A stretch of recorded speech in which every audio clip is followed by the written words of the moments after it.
Mister ताशा, अनमोल को अपने कमरे में बुलाएं और अगले महीने की सारी रिपोर्ट्स बनवाएं। अगर रिपोर्ट्स की जरूरत नहीं भी है तब भी बनवाएं और फौरन होना चाहिए ये काम।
सही से साफ कर।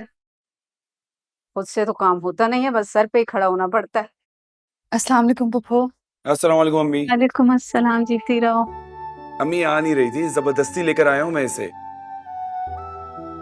कह रही थी कि रुखसती से पहले अगर ससुराल में आना जाना शुरू कर दिया तो तुम्हारी अम्मी क्या सोचेंगी। नहीं पप्पू, मैंने ऐसा कुछ नहीं कहा था, खुद से बातें बना रहा है।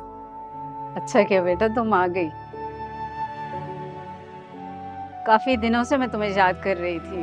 मेरी तबीयत ठीक नहीं थी, वरना मैं खुद चक्कर लगाती। और कैसी तबीयत है सिद्दीकी की? अल्हम्दुलिल्लाह पप्पू, बाबा बेहतर है। चलो शुक्र है। हाँ मियाँ, तुम क्यों बैठ गए हमारे बीच?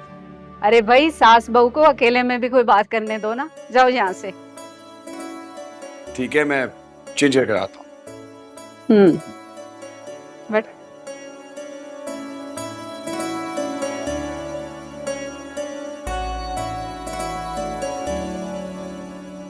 देखो अनमोल, ठीक है तुम्हारा और सारिम का निकाह हो गया है, तुम उसकी बीवी की हैसियत रखती हो, लेकिन मुआशरे के भी कुछ तौर तरीके होते हैं। रुखसती से पहले यूं तुम्हारा उससे अकेले में मिलना, साथ घूमना फिरना, साथ में वक्त गुजारना, ये सब ठीक नहीं है। तुम समझ रही हो ना मैं क्या कहना चाह रही हूँ? हम इतनी बच्ची भी तो तुम नहीं हो कि मेरी बात को ना समझो। जी जी पप्पू, वो तो सारिम सारिम जो कहेगा तुम करोगी। तुम में अकल नहीं, ना समझो तुम। अरे भाई, वो तो लड़का है, लड़के तो ऐसे ही होते हैं। तुम एक लड़की हो, तुम्हें तो सोचना चाहिए। कल कला कोई ऊंच नीच हो गई तो लोगों ने सारिम को नहीं, तुम्हें जिम्मेदार ठहराना है। मेरी बात तो समझ रही हो ना तुम? जी जी पप्पू, मैं आइंदा ख्याल रखूंगी। क्या बातें हो रही हैं सास बहू में? हम क्यों बताएं? क्यों अनमोल? अच्छा पप्पू, मैं निकलती हूँ। अरे नहीं, क्यों? खाना खा कर जाना। अनमोल, तुम निकाह के बाद पहली बार आई हमारे घर, खाना खाए बिना तो नहीं जाने दूंगी। तुम लोग बैठ के बातें करो, मैं खाने का बंदोबस्त करती हूँ।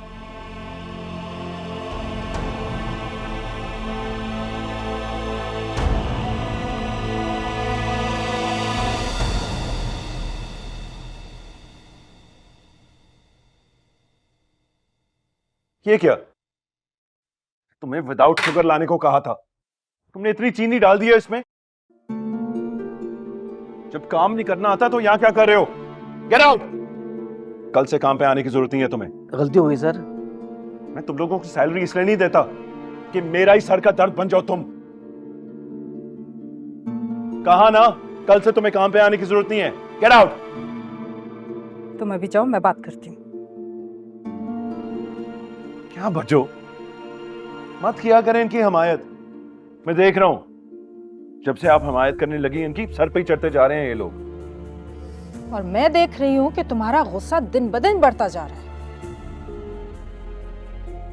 कहीं ये गुस्सा उस लड़की की वजह से तो नहीं है?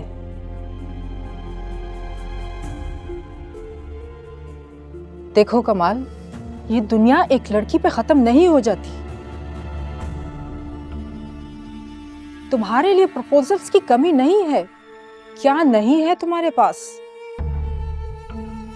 वो नहीं है तो कुछ भी नहीं है मेरे पास। हर चीज बेईमानी है। आखिर उस लड़की में ऐसी क्या बात है कि जिसे तुम भूल ही नहीं पा रहे? देखो कमाल, मैं तुम्हें बचपन से जानती हूँ। तुम्हारी जिंदगी में कई लड़कियां आई और गई, तुम तो किसी के लिए भी सीरियस नहीं हुए। पर इस लड़की में ऐसा क्या है जो तुम खुद को तबाह करने पे तुले हुए हो? यही तो मैं जानना चाहता हूं बच्चों, उसमें ऐसा क्या है?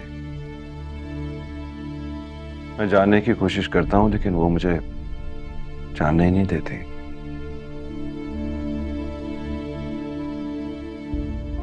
मैं जितना उसके करीब जाने की कोशिश करता हूं वो खुद को मुझसे उतना ही दूर कर लेती है। कमाल, तुम्ही ने तो मुझे बताया था कि अब उसकी शादी हो गई है, वो किसी और की हो चुकी है।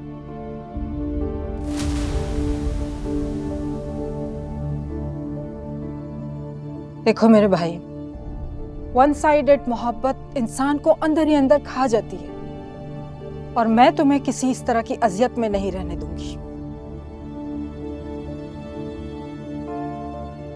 जब वो लड़की अपनी जिंदगी में आगे बढ़ चुकी है तो तुम क्यों नहीं बढ़ सकते? मैं ये नहीं जानती कि वो लड़की कौन थी, मगर मैं जानना भी नहीं चाहती कि वो कौन है। बस मैंने फैसला कर लिया। अब तुम्हारे लिए लड़की मैं देखूंगी और तुम इनकार नहीं करोगे, समझे तुम? बच्चों प्लीज ना, मैं कुछ देर अकेला रहना चाहता हूं। Just leave me alone. अकेले रह रहकर तो तुमने अपने अखलाक और मिजाज का ये हाल कर लिया है। अब तुम्हें सिर्फ एक अच्छे साथ की जरूरत है और वो साथ मैं ढूंढूंगी तुम्हारे लिए, समझे?